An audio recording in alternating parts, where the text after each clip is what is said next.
సియోను క్రీస్తు దాసుల ప్రార్థనా మందిరంలో క్రిస్మస్ వేడుకలు పాస్టర్ జయరాజు ఆధ్వర్యంలో.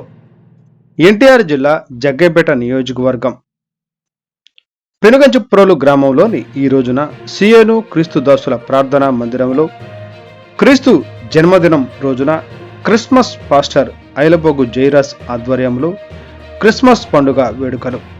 ఈరోజు క్రీస్తు దాసులు సియోను ప్రార్థనా మందిరం దైవజనుడు చర్చి పాస్టర్ ఐలపోగు జయరాజు రాజేశ్వరి దంపతులు క్రిస్మస్ వేడుకలు నిర్వహించారు.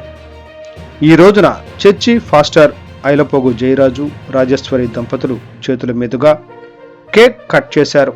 క్రీస్తు ప్రభువు వారు పుట్టుక సందర్భంగా ప్రతి పాపులను కాపాడుటకు పాప క్షమాపణ ప్రజలు పొందుటకు నరుడుగా జన్మించాడు.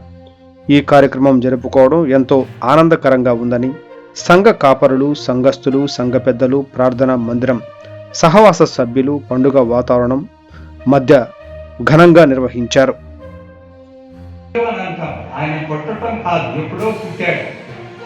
ఆయన పుట్టాడు, ఎప్పుడో పుట్టాడు. ఇప్పుడు ఏం చేశాడు? వచ్చాడు. ఎందుకని? ఆయన సర్వాధికారి అయిన దేవుడు. రోమిలకు రాసిన పత్రిక 9వ అధ్యాయం 5వ వచనంలో అంటాడు, యేసు సర్వాధికారి అయినటువంటి దేవుడు. ఆయన ఎలాంటి వాడు? సర్వాధికారి అయినటువంటి దేవుడు. యేసు సర్వాధికారి అయినటువంటి దేవుని బట్టి క్రీస్తు వీరిలో పుట్టెను. ఆయన ఎలాంటి వాడట? సర్వాధికారి అయినటువంటి దేవుడు. సర్వాధికారి అయినటువంటి దేవుడు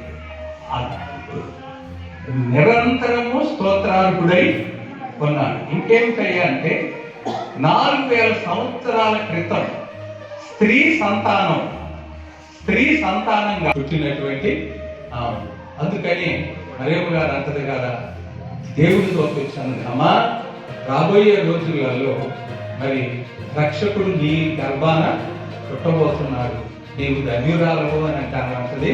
అమ్మా, అయ్యా నేను పురుషుని ఎరుగని దానను అన్నాడు. నేను పురుషుని ఎరుగని దానను. అది ఎలా సంభవిస్తుంది? అది ఏ విధంగా మరి వీలు పడుతుందంటే మరి అంటది కదా, పరిశుద్ధాత్మ శక్తి వలన నీవు గర్భము ధరించావు అంట. పరిశుద్ధాత్మ శక్తి వలన నీవు ధరించావు అని దేవుని దూత 4000 సంవత్సరాల క్రితము ఆ సర్పంతో దేవుడు చెప్పాడు కదా. 1600 సంవత్సరాలు ఆయన పుట్టినప్పుడు ఆకాశంలో ఒక నక్షత్రం నిలుస్తుందని అది కూడా చెప్పాడు. ఆకాశంలో ఒక నక్షత్రం. ఇప్పుడు మనం చూసుకుంటే యేసయ్య పుట్టినటువంటి గుర్తు ఏమిటి అంటే, నువ్వు హైట్ చూసినట్లయితే నక్షత్రాలు అలపడితే అలపడవు. ఇంకంతకని నీకేం ఆధారం కావాలి? మనకేం ఆధారం కావాలంటే, ఇవాళ ఏ ఇంట్లో చూసినా నక్షత్రం ఉంటుంది. ఏ ఇంట్లో చూసినా నక్షత్రం. అయినటువంటి దేవుడు, ఆలోచనకర్త అయినటువంటి దేవుడు, బలవంతుడైన దేవుడు, నిత్యుడగు తండ్రి, సమాధాన కర్త అయినటువంటి దేవుడు. అందుకని అక్కడ దేవుడు ఇప్పుడు పుట్టినటువంటి వాడు కాదు. కాబట్టి ప్రభువు ఆ భాష మనం వచ్చింది. ఆయన అందరికీ జీవమును ఊపిరిని సమస్తమును దయచేయువాడు. స్తోత్రం చెప్తాం. హల్లెలూయా.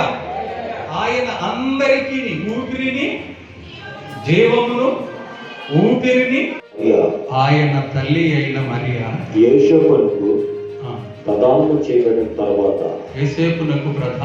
చేయబడిన తర్వాత వారేకము కాక మనుతాత్మ వలన ఆమె పరిశుద్ధాత్మ వలన గర్భవతిగా ఉండేది. ఆమె భర్త అయిన యోసేపు నీతిమంతుడై ఉండి ఆమెను అవమానపరచనక రహస్యంగా ఆమెను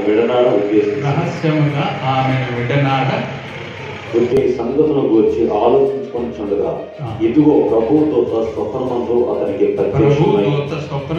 అతనికి ప్రత్యక్షమై దావీదు కుమారుడైన యేసేపు నీ భార్య అయిన మరియను చేర్చుకొనుటకు నీవు భయపడవద్దు. ఆమె గర్భమును ధరించినది పరిశుద్ధాత్మ వలన కలిగినది. ఆమె ఒక కుమారుని కనును. తన ప్రజలను వారి పాపముల నుండి ఆయనే రక్షించు. గనుక ఆయనకి యేసు అని పేరు పెట్టుదువనెను. ఇదిగో కన్యక గర్భవతి అయి కుమారుని కనును. ఆయనకు ఇమ్మానుయేలు అని పేరు పెట్టుదురు అని ప్రభు తన ప్రవక్త పలికిన మాట నెరవేరినట్టు ఇదంతా జరిగింది.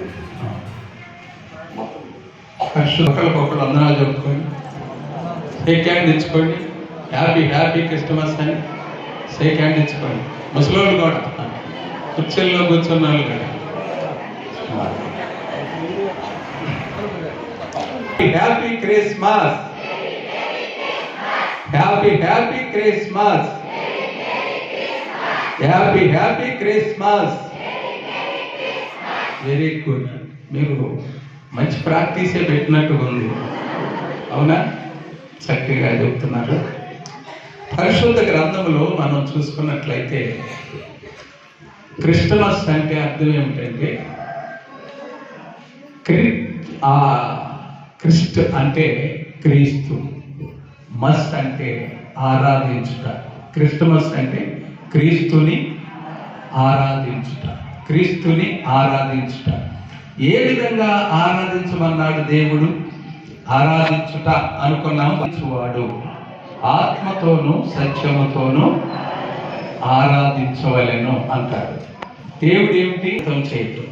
ఎందుకంటే నీ మనస్సు ప్రశాంతంగా ఉండాలి. ఇప్పుడు ఇందాక